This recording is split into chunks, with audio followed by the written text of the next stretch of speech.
मी आज बनवणार आहे पनीर व्हेजिटेबल पिझ्झा.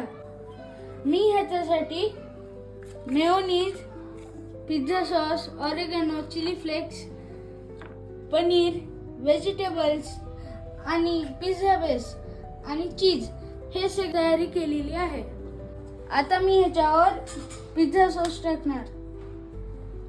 ह्याला आपल्याला स्प्रेड करून घ्यायचे आहे. तर मेयोनीज स्प्रेड करून घेणार. आता आपण ह्याच्यावर चीज टाकणार आहे. आता आपण ह्याच्यावर व्हेजिटेबल्स आणि टॉपिंग्स, वेगवेगळे टॉपिंग्स टाकणार आहे. आता ह्याच्यावर आपण पनीर टाकणार.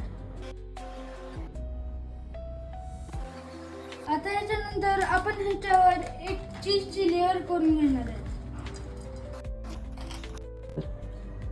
आपण ह्या पिझ्झाला आता बेक करायला ठेवलेले आहे. आपल्याला 15 मिनिटांसाठी बेक करायचे आहे. आता हा पिझ्झा बेक होऊन झालेला आहे. आता आपण ह्याच्यावर चिली फ्लेक्स आणि ऑरिगॅनो टाकणार. हा पिझ्झा रेडी आहे. मी टेस्ट केला, छान झालाय. बेटर.